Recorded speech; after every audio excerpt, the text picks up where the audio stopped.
اعوذ باللہ من الشیطان الرجیم بسم اللہ الرحمن الرحیم الحمدللہ رب العالمین صلی اللہ علی محمد وآلہ اجمعین واللعنۃ الدائمۃ علی اعداء محمد وآل محمد اما بعد وفقنا اللہ وإیاکم للعلم والعمل الصالحین انشاءاللہ تعالی۔ درس نمبر 14 ہے اور گفتگو ہماری توحید افعالی کے متعلق چل رہی تھی، اور آج کا جو موضوع گفتگو ہے توحید افعالی اور عقیدہ جبر کے متعلق ہماری گفتگو ہوگی۔ یہاں پہ جو ہمارا درس ہے وہ 3 نکات کے اوپر مشتمل ہوگا۔ پہلے نمبر پہ ہم عقیدہ جبر کے متعلق بیان کریں گے، پھر دوسرے نمبر پہ عقیدہ تفویض کی تعریف اور اس کے اوپر اس کے رد میں دلائل پیش کریں گے، اور تیسرے نمبر پہ الامر بین الامرین کا جو عقیدہ ہے اس کی وضاحت کریں گے۔ گفتگو جب یہاں سے شروع ہوئی کہ توحید افعالی کا مطلب یہ ہے کہ کائنات میں جو بھی فعل سرزد ہوتا ہے، جو بھی انسان کام کرتا ہے، جو بھی کسی چیز کو بناتا ہے، اور جو بھی کسی چیز کے اندر اللہ نے جو تاثیر پیدا کی ہے، وہ سب اللہ کی طاقت اور اس کے اختیار کے ماتحت ہوتی ہے، کہ جس کو اذن تکوینی کہا جاتا ہے۔ بے اذن اللہ سب کچھ ہوتا ہے، سب کچھ اللہ کی مشیت اور تکوینی ارادے سے ہوتا ہے۔ ایسا نہیں ہو سکتا کہ اللہ تکوینی طور پہ فزیکلی طور پہ کسی چیز کو روکے اور وہ نہ رک سکے۔ ایسا تصور کرنا باطل ہے اور توحید افعالی کے برخلاف ہے۔ اور اسی طریقے سے ہم یہ بھی تصور نہیں کر سکتے کہ کسی کے پاس اگر کوئی طاقت ہے تو وہ طاقت اور قوت اس نے اللہ سے حاصل نہیں کی، کسی اور چیز سے حاصل کی ہے، اور اس چیز نے بھی اللہ سے طاقت حاصل نہیں کی، تو اس کا مطلب کیا ہے کہ ہم طاقت کو اللہ کے مقابلے میں ایک مستقل حیثیت دے رہے ہیں، تو یہ بھی شرک ہو جائے گا۔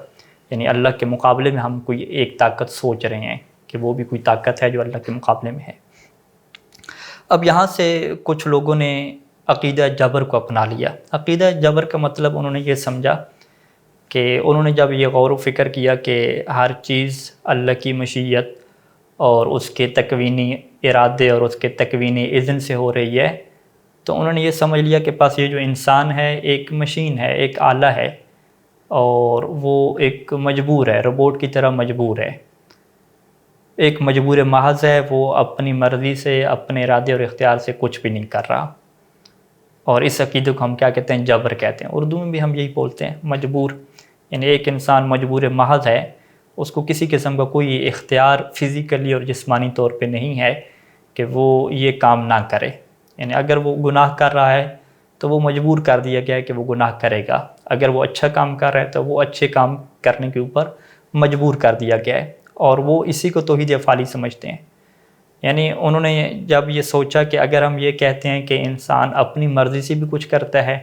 اپنے اختیار سے بھی کچھ کر لیتا ہے، تو انہوں نے کہا کہ اس طرح تو پھر اس کا جو انسان کا اختیار ہے وہ اللہ کے اختیار کے مقابلے میں آ جائے گا، تو یہ تو سیدھا سیدھا شرک ہو جائے گا کہ انسان کے پاس بھی اپنی مرضی ہے، انسان کے پاس بھی اپنا اختیار ہے۔ تو لہٰذا انہوں نے کہا نہیں جی، ہم توحید والے ہیں اور ہم یہ نہیں سوچ سکتے کہ انسان کے پاس کوئی اپنا اختیار ہوتا ہے۔ ہم کہتے ہیں ساری کی ساری مرضی، سارے کا سارا اختیار وہ اللہ تعالیٰ کا ہے، اور انسان اگر کچھ کر رہا ہے تو بس اس کی یہ غلط فہمی ہے کہ وہ خود کچھ کر رہا ہے، بلکہ اس سے جو کروا رہا ہے وہی ذات کروا رہی ہے کہ جس نے اسے طاقت دی ہے، اور اس کا کوئی اپنا ارادہ اور اختیار نہیں ہے۔ تو ایسی سوچ رکھنے والے انسان اس نتیجے تک پہنچتے ہیں کہ انسان کے پاس کوئی ارادہ اور اختیار نہیں ہے، اگرچہ وہ کہتا رہے کہ یہ کام میں نے کیا، اپنے ارادے سے کیا، اپنے اختیار سے کیا، یہ اس کی غلط فہمی ہے، اور اگر یہ غور و فکر کریں تو اس کو پتہ چل جائے گا کہ یہ کام خود کار ہی نہیں رہا۔ تو انہوں نے یہ چیز سوچی کہ بھئی توحید افعالی تبھی بنے گی کہ جب ہم یہ کہیں گے کہ انسان کے پاس کوئی اختیار نہیں ہے، انسان کی کوئی مرضی نہیں ہے، سارا اختیار، ساری مرضی اللہ تعالیٰ کی ہے۔ یہ عقیدہ جبر باطل کیوں ہے؟ ہم کہتے ہیں نہیں، یہ سوچ غلط ہے، یہ سوچ غلط ہے۔ یہ اگر آپ یہ سوچ رہے ہیں کہ انسان غلط فہمی میں مبتلا ہے اور وہ جو سمجھ رہا ہے کہ میں اپنے ارادے اور اختیار سے کام کرتا ہوں، تو سارے انسان کہیں گے کہ یہ آپ تھوڑی سی توجہ کریں تو آپ کے لیے واضح ہوگا کہ یہ ایک بدیہی حقیقت ہے، ایک علم بدیہی ہے، ایک واضح اور بدیہی بات ہے کہ ہر انسان اپنے آپ کو با اختیار محسوس کرتا ہے۔ وہ خود کو ایک مشین کی طرح، ایک آلے کی طرح، ایک ٹولز کی طرح مجبور محض نہیں سمجھتا کہ کوئی اسے چلا رہا ہے۔ انسان یہ سمجھتا ہے کہ اگر وہ چاہے تو اچھا کام بھی کر سکتا ہے، اگر وہ چاہے تو برا کام بھی کر سکتا ہے، اور یہی بات اہل بیت علیہ السلام نے بھی ہمیں سمجھائی ہے کہ تم اپنی عقل سے اگر سوچو اور تھوڑی سی توجہ کرو تو تمہیں پتہ چل جائے گا کہ انسان جو بھی کام کر رہا ہے وہ اپنے ارادے اور اختیار سے کر رہا ہے، اور اس کے پاس یہ اختیار بھی موجود ہے، یہ قدرت بھی موجود ہے کہ وہ اس کام کو چھوڑ سکتا ہے۔ یہاں پہ ہم چلتے ہیں کتاب کی طرف اور کچھ روایات آپ کی خدمت میں رکھتے ہیں جو کتاب میں بیان کی گئی ہیں۔ جیسا کہ یہ روایت امیر المومنین علیہ السلام سے ہے کہ ایک بندہ یہ کہتا ہے کہ میں نے امیر المومنین علیہ السلام سے یہ بات سنی کہ آپ یہ فرما رہے تھے کہ اذا كانت الخطیئۃ علی الخاطئ حتما، کہ اگر خطا کرنا، غلطی کرنا خطا کار کے اوپر لازمی اور حتمی ہو، یعنی اس کے اختیار سے بات نکل جائے، وہ کہ یہ جو میں نے کسی کو قتل کیا ہے یہ میں نے اپنے اختیار سے تو نہیں کیا، میرا ہاتھ بس ایسے ہی چل گیا اور ہاتھ چلنے کی وجہ سے وہ بندہ قتل ہو گیا۔ تو امیر المومنین علیہ السلام نے یہ فرمایا کہ اگر تم یہ کہتے ہو کہ اس کا غلطی کرنا اس کے اوپر حتمی ہو چکا تھا، اس کے ارادے اور اختیار سے باہر تھا، تو کان القصاص فی القضیۃ ظلما، تو پھر کسی کیس میں اگر تم قصاص لیتے ہو اور قتل کے بدلے میں قتل کرتے ہو تو یہ پھر ظلم ہو جائے گا۔ تو اسے تم ظلم تو نہیں کہتے، تم تو کہتے ہو عدل و انصاف کے تقاضے ہیں۔ یعنی جو لوگ جبر کا عقیدہ رکھتے ہیں، اگر ان کے قبیلے کے کسی بندے کو مار دیا جائے، ان کے باپ کو، ان کے بیٹے کو مار دیا جائے، تو وہ کیا کہتے ہیں؟ جی ہم بدلہ لیں گے، ہم بدلہ لیں گے۔ تو ہم کہیں گے بدلہ کس بات کا بھائی؟ جب اس کے اوپر غلطی کرنا حتمی تھا، اس کے ارادے اور اختیار میں نہیں تھا، تو تم اگر بدلہ لوگے تو تم ظلم کرو گے۔ اس نے کوئی اپنے ارادے اور اختیار سے تمہارے بندے کو تو نہیں مارا، اس کے ہاتھ تو ایسے چل گئے، وہ تو ایک مجبور محض تھا۔ جیسے آپ فرض کریں کہ وہ جا رہا ہے گلی میں اور اس کے اوپر بہت بڑا پتھر گر جاتا ہے، کسی پہاڑ سے پتھر گرا، اس کے سر کے اوپر گر گیا، تو اب آپ کہیں گے ہم اس پہاڑ سے بدلہ لیتے ہیں، اس پہاڑ کو ہم قتل کریں گے، سارے کہیں گے ایک فضول صاحب کام کر رہے ہیں، اور اس میں پہاڑ کا کیا قصور ہے؟ کیا اس کے پاس کوئی اختیار ہے کہ وہ پتھر کو روک کے رکھے؟ اس کے پاس کوئی اختیار نہیں ہے۔ تو اسی وجہ سے امیر المومنین السلام یہ فرمایا کہ اگر انسان تھوڑی سی بھی توجہ کرے تو اسے یہ بات سمجھ آ جاتی ہے کہ عقیدہ جبر ایک ایسی چیز ہے کہ جس کو انسان یہ سمجھتا ہے کہ یہ غلط ہے۔ ایسا نہیں ہوتا کہ انسان جو ہے ایک آلہ بن جائے۔ اور اہل بیت علیہ السلام نے اس کو مزید بھی واضح فرمایا۔ ایک اور روایت بھی درس سے آپ کی خدمت میں پیش کرتے ہیں۔ صالح النیلی ہے، وہ یہ کہتا ہے کہ میں نے امام صادق علیہ السلام کے سامنے یہ سوال رکھا کہ حل للعباد من الاستطاعت شیء، کہ یہ جو بندے ہوتے ہیں، لوگ ہیں، کیا ان کے پاس کوئی استطاعت ہوتی ہے، کوئی قدرت ہوتی ہے، کہ اختیار ہوتا ہے کہ یہ کام کر سکیں؟ تو امام صلی اللہ علیہ وسلم نے فرمایا کہ اذا فعلوا الفعل، کہ جب یہ کسی کام کو انجام دیتے ہیں تو کانوا مستطیعین بالاستطاعت، تو یہ اسی استطاعت کے ذریعے سے مستطیع ہو جاتے ہیں، اسی قدرت کے ذریعے سے قدرت والے بن جاتے ہیں کہ جو قدرت اللہ نے ان کے اندر رکھی ہے۔ تو راوی نے پوچھا کہ وہ پھر کیا قدرت ہے؟ فرمایا کہ الآلۃ مثل الزانی، جیسے ایک آلہ ہوتا ہے، جیسے فرض کرو تم ایک زانی کی مثال لے لو، زنا کرنے والی کی، تو کان مستطیعا للزنا حین زنا، جب اس نے زنا کیا تو وہ استطاعت رکھتا تھا، قدرت رکھتا تھا، اختیار رکھتا تھا زنا کرنے کا۔ ولو انہ ترک الزنا لم یزن، اگر وہ زنا ترک کر دیتا، زنا نہ کرتا، تو پھر وہ زنا نہ کرتا، یہ اس کے اختیار میں تھا۔ کان مستطیعا لترک اذا ترک، تو وہ اس کے اختیار میں تھا، وہ اس بات کے اوپر قدرت اور استطاعت رکھتا تھا کہ وہ زنا کو چھوڑ دیتا، زنا کو چھوڑ دیتا اور زنا نہ کرتا، یہ اس کے اختیار کی بات تھی۔ تو اس کا مطلب کیا ہوا کہ امام صلی اللہ علیہ وسلم نے واضح کیا کہ تم خود اس بات کو تھوڑا سا سوچو اور سمجھو تو خود سمجھ سکتے ہو کہ ایک انسان اگر چاہے تو برا کام نہ کرے، چھوڑ سکتا ہے۔ وہ یہ کیا محسوس کرتا ہے کہ میں برا کام نہیں چھوڑ سکتا اور میں مجبور ہو چکا ہوں، بالکل کروں گا، میرا ہاتھ ہی نہیں رکے گا، رکنے کے اوپر طاقت ہی میری ختم ہو گئی، نہیں، ایسا نہیں ہو سکتا۔ تو لہٰذا یہ اہل بیت علیہ السلام نے بہت ساری احادیث میں اس بات کے متعلق ارشاد فرمایا۔ قرآن مجید نے تو بارہا جگہ پہ فرمایا کہ کوئی قوم اپنی حالت کو اس وقت تک نہیں بدل سکتی جب تک وہ خود اس بات کا ارادہ نہ کر لے کہ انہوں نے خود کو بدلنا ہے۔ یعنی اس طرح نہیں ہے کہ اللہ تعالیٰ انہیں خود بخود بلا دے گا، بلکہ اگر اس قوم کو اپنی حالت کو بدلنا ہے تو وہ خود انہیں آگے چلنا پڑے گا۔ تو یہاں تک ہماری گفتگو جبر کے متعلق مکمل ہوتی ہے۔ تو عقیدہ جبر ایک باطل ہے اور اس کا توحید افعالی کے ساتھ کوئی تعلق نہیں ہے۔ دوسرے نمبر پہ جو اس کے مقابلے میں عقیدہ بنا وہ عقیدہ تفویض کا بنا۔ اب تفویض کا کیا مطلب ہے؟ تفویض کا یہ مطلب ہے کہ انسان مکمل طور پہ اختیار رکھتا ہے، اور اتنا اختیار رکھتا ہے کہ اب اللہ کا اختیار اور ارادہ بھی ختم ہو گیا۔ یعنی اب اگر انسان یہ کہے کہ میں برا کام کر رہا ہوں یا کوئی اچھا کام کر رہا ہوں، تو اب اس میں اللہ کا ارادہ ہے ہی نہیں، اللہ کو کسی قسم کا کوئی اذن نہیں ہے۔ اور اگر اللہ روکنا بھی جائے تو نہیں روک سکتا، کیونکہ اس نے ہمیں طاقت دے دی اور ہمارے حوالے سب کچھ کر دیا۔ اب اللہ جو ہے وہ یہاں پہ کسی قسم کا کوئی کردار اور اختیار نہیں رکھتا۔ یعنی بالکل یہ جبر کے مقابلے میں ایک افراط و تفریط والی صورت ہے۔ جبر والے یہ کہہ رہے تھے کہ انسان کے پاس کسی قسم کا بھی کوئی اختیار نہیں ہے، سب کچھ اللہ کی طرف سے ہے اور اللہ کا اختیار ہے، اللہ کا ارادہ ہے۔ اور تفویض والے کیا کہہ رہے ہیں کہ اللہ کا ارادہ ہے ہی نہیں،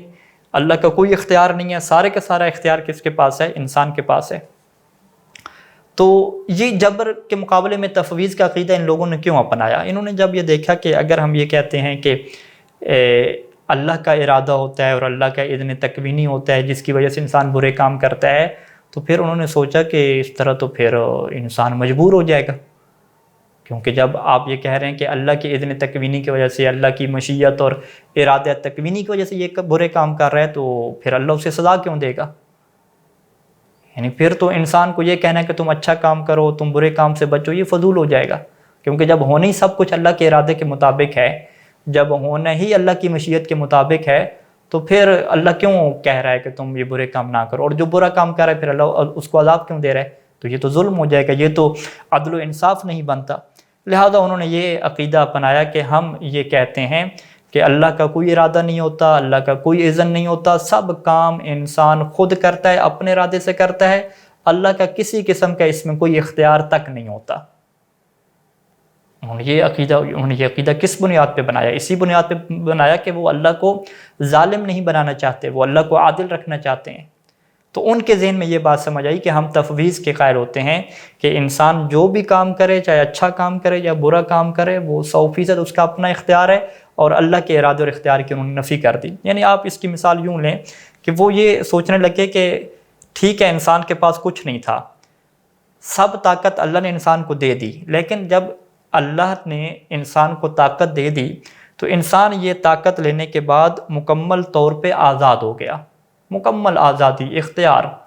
اس طریقے سے مکمل طور پہ اختیار اور آزاد بنا کہ اب یہ مستقل حیثیت کا مالک بن گیا، یہ مستقل فاعل بن گیا، اپنے کاموں کے لیے ایک مستقل حیثیت رکھنے کا مالک بن گیا کہ اب اللہ کی حیثیت وہاں پہ ختم ہو گئی۔ یعنی یہ نہیں سوچتے کہ یہ اللہ کے ماتحت ہے، نہیں، وہ یہ کہتے ہیں کہ نہیں، اللہ کے ماتحت اب رہا ہی نہیں ہے۔ یعنی ایسی ہے جیسے بازار سے آپ نے کوئی چیز خریدی، کوئی چیز خریدنے کے بعد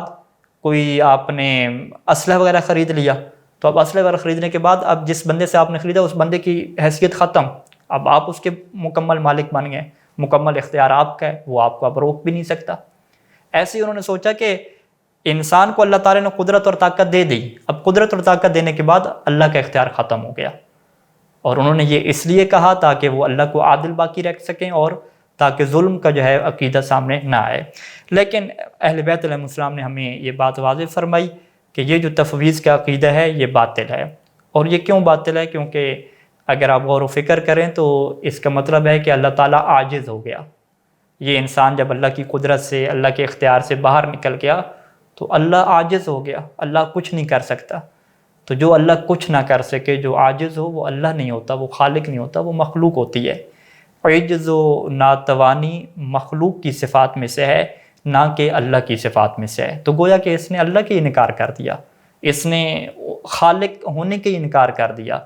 یہ اس کو بھی ایک مخلوق کی طرح سمجھنے لگ گیا۔ اور یہاں پہ آپ کے سامنے ہم احادیث رکھنے جا رہے ہیں جو اسی کتاب میں درس کے اندر ذکر ہیں۔ امام صادق علیہ السلام سے یہ حدیث منقول ہے کہ امام صادق علیہ السلام نے فرمایا کہ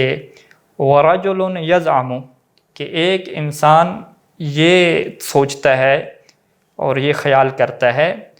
کہ ان الامر مفوض الیہم، کہ جو بھی معاملہ ہے وہ سارے کا سارا اسی کے حوالے کر دیا گیا ہے، سارے کا سارا معاملہ اسی کے حوالے ہو گیا ہے۔ قدرت اللہ نے دے دی، اللہ نے پیدا کر دیا، اب سارا معاملہ اسی کے حوالے ہے، اللہ سائٹ پہ ہو گیا، اللہ کا اختیار ہی ختم ہو گیا۔ فہذا قد اوہن اللہ فی سلطانہ، تو یہ وہ بندہ ہے کہ جس نے اللہ کو اس کی سلطنت اور بادشاہت میں کمزور کر دیا، فہو کافر، یہ کافر ہو گیا۔ یعنی یہ اللہ کو کمزور کر کے اللہ کو مخلوق کی طرح مان رہا ہے کہ جب مخلوق کسی کو کوئی عطا کرتی ہے تو اس مخلوق کا اختیار ختم ہو جاتا ہے۔ کسی نے کسی کو اسلحہ دے دیا، کسی نے کسی کو کوئی پیسہ دے دیا، کوئی مکان دے دیا، اسے بیچ دیا، اس کے حوالے کر دیا، تو اب اس کا اختیار ختم ہو گیا مکمل طور پہ، یعنی اللہ کو وہ اس طریقے سے سوچنے لگ گیا ہے۔ تو امام فرمایا جو یہ تفویض سوچتا ہے کہ اللہ نے اس کے حوالے کر دیا سب کچھ اور سارا اختیار اسی کے پاس آ گیا، تو اس نے اللہ کو اس کی سلطنت میں کمزور کر دیا، تو ایسا انسان کافر ہو جائے گا۔ اسی طرح سے امام زین العابدین علیہ السلام سے یہ روایت، امام زین العابدین علیہ السلام سے یہ روایت منقول ہے کہ امام علیہ السلام نے قرآن مجید کی یہ آیت پڑھی، سورہ رعد کی 11 نمبر آیت، کہ ان اللہ لا یغیر ما بقوم حتی یغیروا ما بانفسہم، کہ اللہ تعالیٰ کسی قوم کے حالات اس وقت تک تبدیل نہیں کرتا جب تک یہ قوم اپنے حالات کو تبدیل نہیں کرتی۔ یہ آیت کا ایک حصہ ہو گیا۔ پھر آیت کا دوسرا حصہ کیا ہے کہ وَإِذَا أَرَادَ اللَّهُ بِقَوْمٍ سُوءًا، اور اگر اللہ ارادہ کر لے کہ کسی قوم کو تباہ کرنے، سرکش کوئی قوم ہے، اللہ چاہتا ہے کہ یہ قوم تباہ ہو جائے، تو فَلَا مَرَدَّ لَهُ، تو اب اللہ کے ارادے کو کوئی چیز روک نہیں سکتی۔ امام نے فرمایا کہ یہ جو قدریہ ہیں، یعنی یہ جو لوگ تفویض کا عقیدہ رکھتے تھے اس زمانے میں ان کو قدریہ کہا جاتا تھا، یہ جو قدریہ ہیں ان لوگوں نے کیا کیا، یحتجون بأولها، یہ آیت کے پہلے ٹکڑے سے تو دلیل پکڑتے ہیں کہ جی اللہ کسی کو کوئی حالت تبدیلی نہیں کرتا، انسان خود اپنی حالت تبدیل کرتا ہے۔ اس سے وہ دلیل دیتے ہیں کہ دیکھو جی اللہ کا کوئی اختیار ہی نہیں ہے، سارے کے سارا اختیار انسان کے۔ لیکن وَلَيْسَ كَمَا يَقُولُونَ، لیکن ایسا نہیں ہے جیسا وہ سمجھتے ہیں۔ اللہ ترى، کیا آپ نہیں دیکھ لے، اسی آیت کے دوسرے حصے کو آپ نہیں پڑھ رہے؟ دوسرے حصے میں اللہ تعالیٰ کیا فرما رہا ہے کہ اذا اراد اللہ بقوم سوءا فلا مرد له، کہ اللہ جب کسی قوم سے برائی کا ارادہ کر لیتا ہے کہ اس قوم کو تباہ کرنا ہے، تو اب اللہ کے ارادے کو کوئی نہیں روک سکتا، تو اس ارادے کو تو پڑھے۔ اس کا مطلب ہے کہ ایک قوم اگر چاہ رہی ہے کہ وہ کامیابی حاصل کر لے، لیکن اللہ نہیں چاہ رہا کہ وہ لوگ کامیاب ہوں، تو کیا وہ لوگ کامیاب ہو سکتے ہیں؟ نہیں، وہ کامیاب نہیں ہو سکتے۔ اور یہ کب ہوتا ہے؟ جب اللہ چاہتا ہے، کوئی نہ کوئی مصلحت ہوتی ہے اس میں۔ مصلحت تھی کہ یہ سرکش قوم ہے، یہ اپنے ناپاک عزائم میں کامیاب نہ ہو سکے تو اللہ انہیں ناکام بنا دیتا ہے۔ اب چاہے وہ جتنی محنت کر لیں، وہ اپنے برے ارادوں میں کامیاب نہیں ہو سکتے۔ تو امام نے فرمایا کہ آیت کا یہ حصہ بھی تو پڑھو۔ اس سے کیا ثابت ہوتا ہے کہ اللہ کا ارادہ سب ارادوں کے اوپر ایک حاوی ہے اور قدرت رکھنے والا ہے۔ تو لہٰذا تم یہ سوچو کہ انسان کے پاس اگر اختیار بھی ہے تو وہ اللہ کے ارادے اور اختیار کے ماتحت ہے، نہ کہ وہ انسان ایسے ارادے اور اختیار کا مالک بن چکا ہے کہ اب اللہ کے کسی ارادے کا کوئی عمل دخل رہا ہی نہیں ہے۔ اور اسی وجہ سے اہل بیت علیہ السلام نے جبر کے عقیدے کو بھی باطل فرما دیا، تفویض کے عقیدے کو بھی باطل فرما دیا، اور جس عقیدے کی بنیاد رکھی وہ الامر بین الامرین ہے، یعنی جبر بھی نفی ہے، تفویض کی بھی نفی ہے، درمیان والی ایک صورتحال ہے، اس کو اپنانا پڑے گا۔ اب یہ الامر بین الامرین کیا ہے، اس کے متعلق اہل بیت علیہ السلام نے کیا فرمایا، تو یہاں پہ درس کے اندر آپ دیکھیں گے کہ امام صادق علیہ السلام سے ایک روایت منقول ہوئی ہے سب سے پہلے، کہ جس میں امام علیہ السلام نے یہ قانون بیان فرمایا کہ لا جبر ولا تفویض ولکن امر بین امرین، کہ نہ ہی جبر ہے نہ ہی تفویض ہے، بلکہ جو معاملہ ہے وہ ان دو معاملوں کے درمیان کا ہے۔ اب ان دو معاملوں کے درمیان کا وہ معاملہ کیا ہے، اس کے متعلق امام صادق علیہ السلام سے منقول ہے یہ روایت بھی، کہ راوی یہ کہتا ہے کہ میں نے امام علیہ السلام سے یہ سوال پوچھا کہ اجبر اللہ العباد علی المعاصی، کہ کیا اللہ تعالیٰ نے بندوں کو برے کاموں کے اوپر مجبور کر کے رکھ دی ہے؟ تو امام نے جواب دیا لا، امام نے فرمایا کہ نہیں، ایسا بالکل نہیں ہے، اللہ نے کسی کو برے کام کے اوپر مجبور نہیں کیا۔ تو قال قلت، تو اس نے کہا کہ پھر اس کا مطلب یہ ہوا کہ ففوض الیہم الامر، اللہ نے سارے کا سارا اختیار ان کو دے دیا، بندوں کو دے دیا۔ تو امام نے فرمایا لا، ایسا بھی نہیں ہے، یعنی نہ اللہ نے بندوں کو مجبور بنا دیا اور نہ ہی اللہ نے سارے کا سارا امر ان کے حوالے کر دیا، سارے کا سارا معاملہ ان کے حوالے کر دیا، دونوں کام نہیں ہیں۔ تو اب راوی پوچھتا ہے کہ فماذا، پھر ہے کیا؟ نہ ہی آپ جبر کو مان رہے ہیں، نہ ہی آپ مکمل طور پہ انسان کے ارادے اور اختیار کو مان رہے ہیں، تو پھر ہے کیا چیز؟ تو امام نے فرمایا کہ لطف من ربک بین ذالک، یہ بڑی باریک چیز ہے اور لطف ہے جو ایک لطیف معاملہ ہے اور ان دونوں کے درمیان کا کیا ہے، ایک معاملہ ہے۔ اب ایک اور حدیث میں امام علیہ السلام نے مزید اس کی وضاحت فرمائی کہ جب بصری نے یہی سوال پوچھا کہ بصری یہ کہتا ہے کہ پھر تو لوگ مجبور ہو گئے نا، جب اللہ کا اتنا مضبوط ارادہ ہے کہ اس کے ارادے کے بغیر کوئی پتہ ہل نہیں سکتا، تو لوگ مجبور ہو گئے سارے کے سارے۔ امام نے فرمایا کہ لو کانوا مجبورین کانوا معذورین، کہ اگر یہ سارے کے سارے لوگ مجبور ہوتے، مجبور محض ہوتے، تو پھر تو یہ سارے کے سارے معذور ہوتے، یعنی ان کو عذر کو قبول کیا جاتا، کسی کو کوئی سزا بھی نہ ملتی۔ تو پھر اس نے کہا اچھا، تو پھر اس کا مطلب ہے کہ ففوض الیہم، اللہ نے ان کو اختیار دے دیا۔ اگر ان کو اللہ نے اپنے ارادوں کے ان کے اوپر نہیں چلائے تو پھر اپنا ارادہ اللہ نے نہیں کیا، سارے کے سارے ارادہ ان کو دے دیا، سارے کے سارا اختیار ان کو دے دیا۔ قال اللہ، امام نے فرمایا کہ نہیں، یہ بات بھی نہیں ہے۔ فرمایا کہ پھر ہے کیا چیز، پھر ہے کیا چیز؟ تو امام نے فرمایا کہ عالم منہم فعلا، کہ اللہ نے ان سے یہ جان لیا کہ یہ کام کریں گے، فجعل فیہم آلۃ الفعل، تو پھر اللہ نے ان کے اندر وہ کام کرنے کا آلہ قرار دیا، یعنی وہ قدرت قرار دی۔ فَإِذَا فَعَلُوا كَانُوا مَعَ الْفِعْلِ مُسْتَطِيعِينَ، بس جب وہ کام کرتے ہیں تو وہ اس کام کے اوپر استطاعت اور قدرت رکھ لیتے ہیں، یعنی یہ مطلب ہے کہ اللہ نے جو قدرت اور استطاعت دی ہے وہ اللہ نے ان کو کب دیا ہے کہ جب اللہ نے جانا ہے کہ یہ کام کریں گے، جب یہ کام کریں گے تو اللہ نے ان کو قدرت و طاقت دے دی۔ لیکن اس کا یہ مطلب نہیں ہے کہ یہ بندے مکمل با اختیار ہو چکے ہیں، اس کا یہ مطلب ہرگز نہیں ہے۔ اسی طریقے سے